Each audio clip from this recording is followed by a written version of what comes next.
Hi, it's Mark Evans, and I'd like to welcome you to Marketing Spark, the podcast that delivers insight from marketers and entrepreneurs in 20 minutes or less.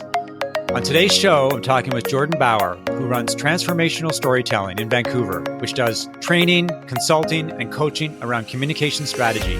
Welcome to Marketing Spark. Thanks, Mark. Happy to be here.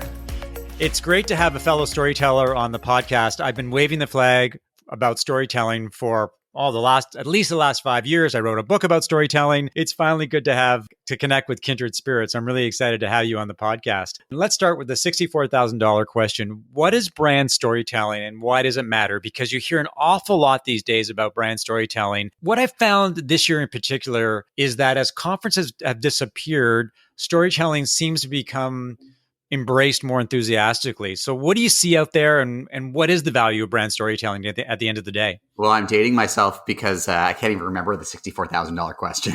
Okay. Well, it used to be a game show a long time ago. I remember. Well, when you started the first principles, what storytelling is basically symbolic language. And symbolic language stands in contrast to literal language, which is often the language of business, right? So when we talk about data, when we talk about features, we talk about benefits, when we talk about logic, what we're talking about is like explicit facts and figures that we can analyze and understand.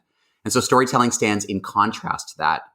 And so when we talk about storytelling, we're talking about meaning, we're talking about emotion, we're talking about the more nebulous aspects of what something means. The fact says what, and then the story says why. And I think there's been two big trends in storytelling that have shifted over the last little while. One is design. And so, if you think if it was the 1950s and you wanted to open a coffee shop, your options are quite limited, right? There's only going to be a certain set of tables, a certain set of chairs, a certain set of cutlery, and so on that you're going to be able to purchase. Now, of course, we have a much more unlimited or literally unlimited set of choices. And so we can think, well, what's the type of coffee shop we want to make? Is it a vintage coffee shop? Is it an authentic coffee shop? Is it a modern coffee shop? All of that is in the realm of narrative. Because what we're saying is, well, how do we want to position this particular product in someone's mind? The second thing relates to content distribution. You think 30, 40, 50 years ago, the number of channels that we had to tell our stories was exceptionally limited. But now there are, again, an infinite number of channels and an infinite number of storytellers who are telling stories all the time. So the old stuff, the kind of jingles or even the TV commercials, just don't fly anymore because audiences' expectations are much different. So there's a need not just to educate the customer, but also to entertain the customer, to galvanize the customer, to bring them on board with a mission that you're working towards. Those are totally different functions in storytelling and in marketing than existed even 5 or 10 years ago. So when you look at the marketing landscape in 2020, given what's going on, do you think that brands are approaching storytelling differently, or do you think that they're considering storytelling in different ways? I mean, what's your feel out there about the way that storytelling is being leveraged or the different ways that companies are approaching storytelling, and for that matter, how business leaders are approaching storytelling? Obviously, social impact issues have jumped to the forefront. What happened with George Floyd earlier in the summer, there was no option as business leaders and businesses to not take a stand. And that's something that was totally unprecedented, right?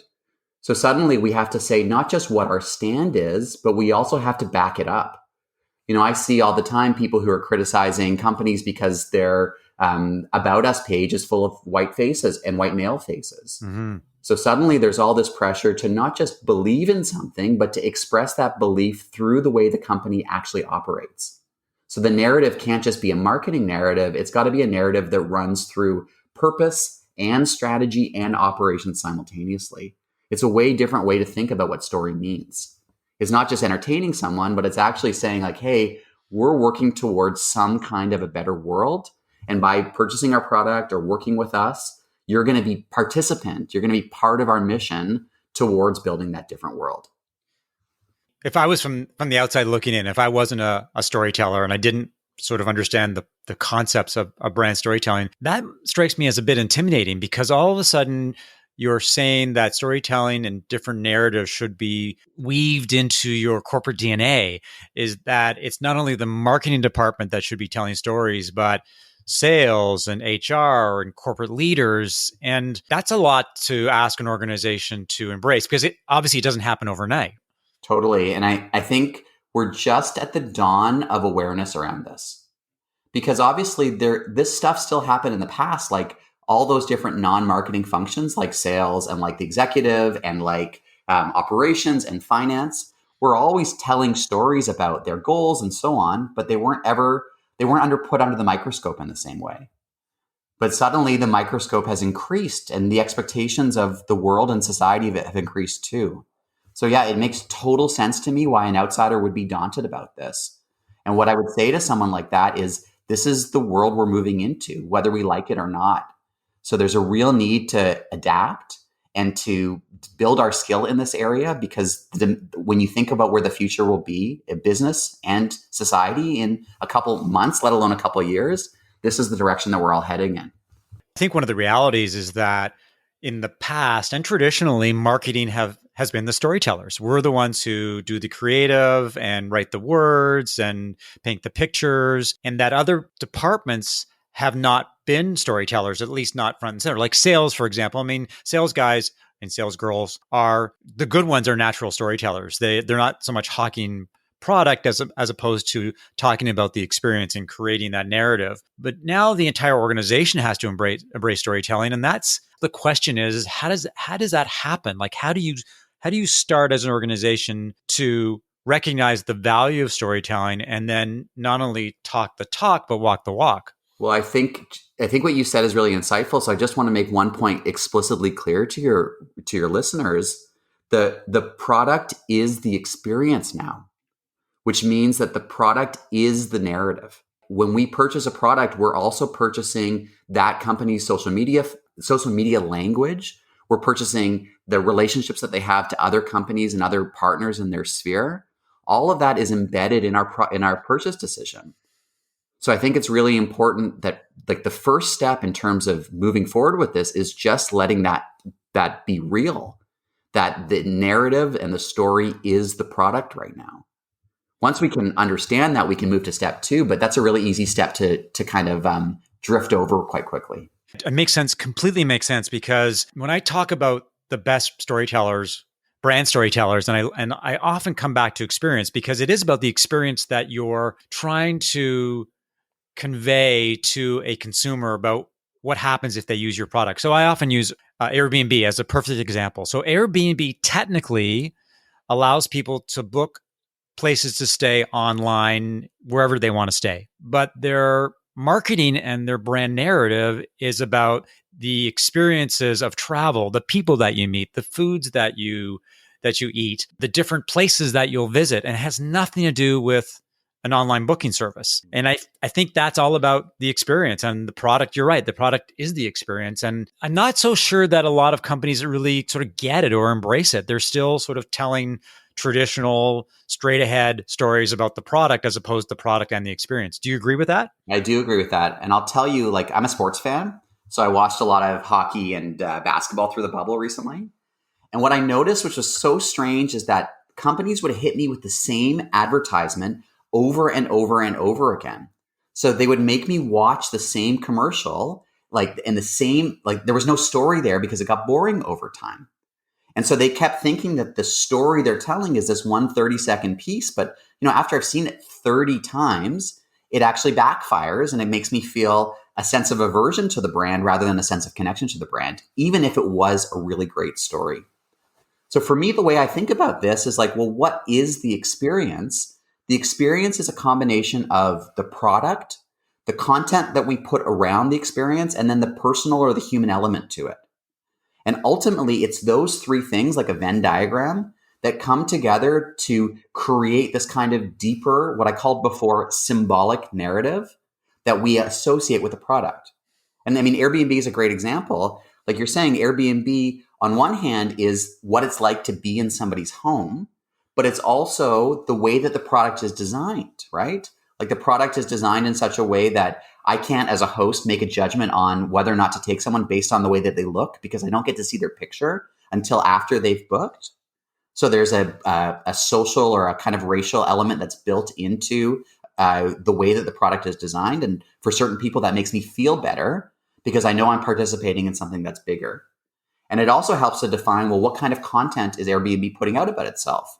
They're saying, yeah, we create great experiences, but we also create experiences that are building towards a world of greater belonging for people. And it's that kind of higher order offering that raises the game. So it's not just, like you're saying, it's not just a booking site. It's actually a site that's moving towards a more progressive world through creating bookings and in-home experiences.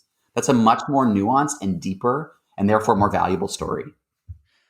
So aside from hiring a consultant like yourself, and I'm sure there's lots of good reasons why people would want to hire you to train their staff and to provide coaching, how does a company get started with storytelling? If they recognize that storytelling is important, that they buy into the precept, the product is the experience, but they don't know where to start. It's just not native to how they've done marketing, sales, and HR. What are the first steps that they should take? Well, I think the first step is to ask themselves, what style of experience do you want to create? And I mean, experience is such a buzzword these days, but think of in the world, there is such a vast array of experiences. Every time you want to go out to a restaurant, you ask your friends, your partner, your kids, whoever, what type of experience should we have? Do we want like busy family restaurant? Do we want romantic experience? I think companies need to think the same way about their experience. And what I always suggest is to do this visually rather than literally. Because if you do this literally, you're going to come up with the same things. We want our customers to trust us. We want our customers to find value. We want our customers to be happy. Like all that stuff is really good, but it doesn't mean anything as long as it's simply facts. So the challenge is to transition it into a more imaginative, creative, and emotional space. So one simple exercise that I do is I go to Google search and I search for something abstract. Not like if I'm a store, I don't search for beautiful stores. I might search for backyard barbecue. And I would go through the image and I would say like, yeah, I want this, but I don't want that image. And so having that image, and if I can say it differently, having that visceral vision of what the thing should feel like and look like in my mind can then become almost like a North Star that influences all my decisions around what the experience is like. Does that make sense?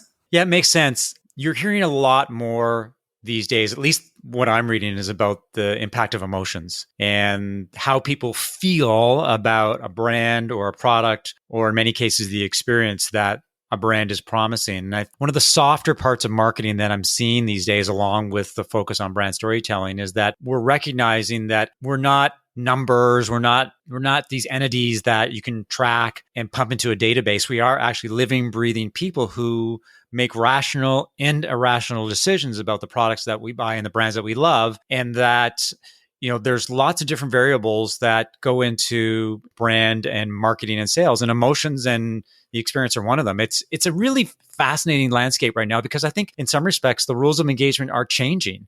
The fact that we can't interact face to face to drive those transactions is really forcing companies to operate differently. Totally. And I would add, this might be heresy to say to a group of marketers, but branding as an exercise is dead. And I say that because in the old days, those were the tools that we had. We had a logo, we had certain colors, we had certain typography and so on, even a website. But an experience is a three-dimensional thing. It's both what we see, but also what we feel while we're experiencing the product. And so we as marketers need to be able to move into this extra dimension, this deeper dimension, where we're really thinking through, what do we want someone to feel? Not just happy, not just satisfied. Like those are kind of like entry-level emotions, but we need to be able to take our customers into a deeper emotional feeling around things. And we as the marketers need to be able to speak with sophistication around this stuff. So it's definitely going to be a challenge for us, but it's also the next growth edge of where marketing is going. The other word that I like to use from time to time is delight.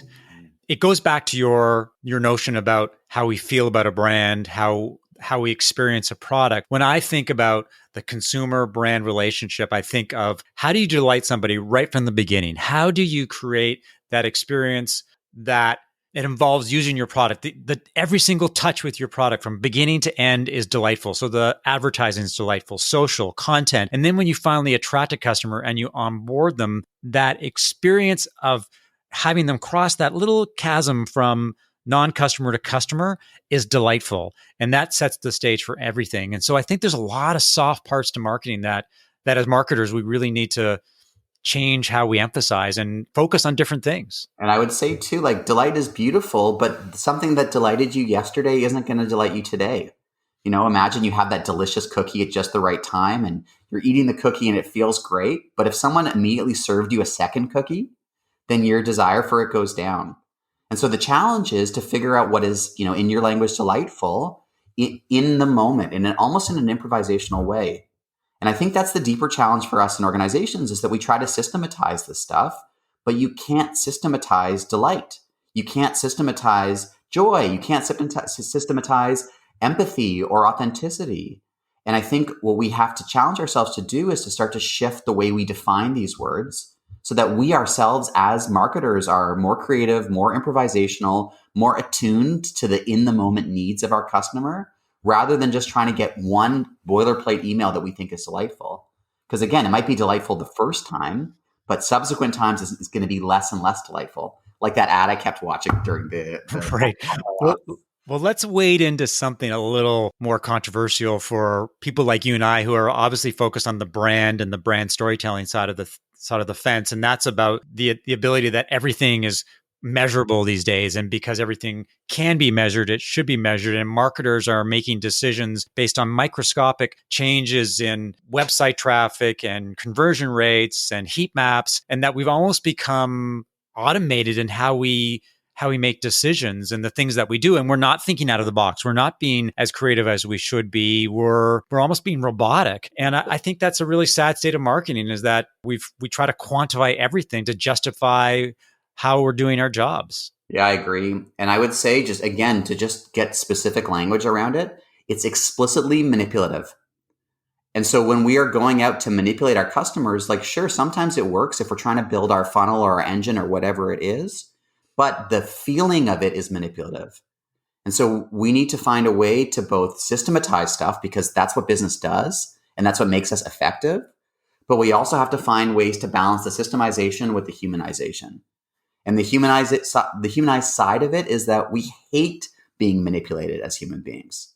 So how can we bring more authenticity, more improvisation, more creativity, more of what you're calling the soft stuff in to counterbalance the need to structure everything and systematize it and control it? Because in a certain sense, it's that desire to control that creates a huge revulsion on the side of our customers. I hate feeling controlled. And so when I get that systematized email, it's like, screw off, I unsubscribe right away. Well, I think of marketing as a pendulum. We've gone from the days of the 1960s, with Mad Men and the awesome creative and the ingenuity and the marketing geniuses like Dave Ogilvy. And we've gone to the other end of the spectrum where it's all about data and it's all about metrics and KPIs and benchmarks and all the data stuff. All the data geeks love that stuff. And I feel like the pendulum is starting to swing back. I feel like consumers are balking at being tracked, of receiving this flurry of automated messages that hide themselves behind this whole idea of personalization simply because they put your first name in an email. People are starting to see through that robotic automation, machine, and starting to realize that I want marketing to be about me. I want it to be authentic. I want it to recognize my aspirations, my dreams, and the experiences that I want. And that's as big a change in marketing as I think we're going to see in a while. And it's much needed, to be, in my opinion. I think you're completely right. And I would say, if you're a marketer who's listening to this right now, the real marketing you need to do is internal marketing, to sell this idea across the organization and say to folks like, hey, this is the reality, not just of the future, but also of where we're at today. And that fundamental change needs to shift not just in our external messaging, but in the way that we all work together.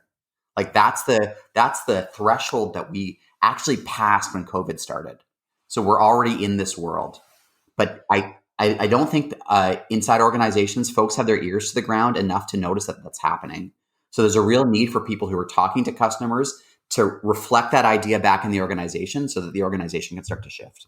One final question. I think this is a difficult question to answer, but I'm going to ask it anyway. How can you tell if your storytelling efforts are working out? We've talked a little bit about data and quantifying everything, but when it comes to being able to assess the success of of brand storytelling and creating narratives that engage, educate, encourage, and motivate. What are the metrics for success? Like, how do you say, yes, our storytelling efforts are working and they are successful? I'll answer that question, but just let me take a little bit of a detour, a slight one. And let me talk about Disneyland. Like, if you've ever been to Disneyland before, you know what's right in the middle of Disneyland is the Magic Castle. And the Magic Castle is a focal point. No matter where you are, you always see it. And it's something that draws you forward. It draws you as a customer forward, but it also is centering for everybody who works there. And so I think the same thing when it comes to storytelling. It's really important that the story is taking you and your customer somewhere. Are you just trying to use that terrible word better, faster, quicker, blah, blah, blah, blah, blah? That doesn't actually help your customer get somewhere meaningful. So the question is, number one, have you constructed a clear castle that you're moving towards? And do you and everybody inside your organization know what that is? And secondly, do your customers know what that castle is? And to give you an example, we talked about Airbnb before, the castle is belonging and equity. That's what that business is designed towards. With a business like Tesla, the castle is beating climate change and getting everyone in the world driving an electric car. And so as long as everyone sees the castle and can reflect the castle back inside and outside, that's effective brand storytelling. If you can't name the castle, then whatever you're doing is just churn. It's distracting and it doesn't have the level of focus that you need to move people in that direction. That is one of the best analogies about storytelling and marketing that I've heard in a long time. I just want to thank you for this conversation. I mean, I've done the podcast for about 3 or 4 months. All of the interviews have been great. People offer great insight. But for some reason, this conversation really resonated with me because I think it not only talks about brand storytelling, but it really talks about the intellectual side of marketing, getting inside the heads of consumers and not treating them like entities that are data driven and we can control and automate all our marketing. And I appreciate your insight. I think it's a really different perspective on the world and much needed in my opinion. Thanks, Mark. And I would say to people, if you haven't seen the movie already, there's a great movie called The Social Dilemma, which is all about what it feels like for us as the world to be analyzed all the time. And, out there in the world, this is the biggest challenge that we're all dealing with as human beings is how do we map what we experience online with what we're experiencing in real life? And it's going to continue to be an enduring challenge that we as marketers are going to have to adapt to as we speak to people who are really upset about what's happening on Facebook and Twitter and all these other things. It's the major narrative of our time. So Jordan, if people are interested in you and your services, where do they find you? Where's your blog? Where's your website? You recently launched a new training course, so maybe you can plug that as well. Sure. So I'm Jordan Bower, JordanBower. You can find me online. I don't have any social media. I just have LinkedIn. What I do is I work specifically with folks, both individuals and organizations, to help them find compelling and emotional ways to tell their story. So by all means, find me there and reach out, and I'd love to have a chat. If you enjoyed this conversation, leave a review and subscribe via iTunes or your favorite podcast app. If you like what you heard, please rate it. For show notes about today's conversation and information about Jordan, visit marketingspark.co/blog. If you have questions, feedback, would like to suggest a guest, or want to learn more about how I help B2B companies as a fractional CMO, consultant, and advisor, send an email to mark@marketingspark.co. I'll talk to you next time.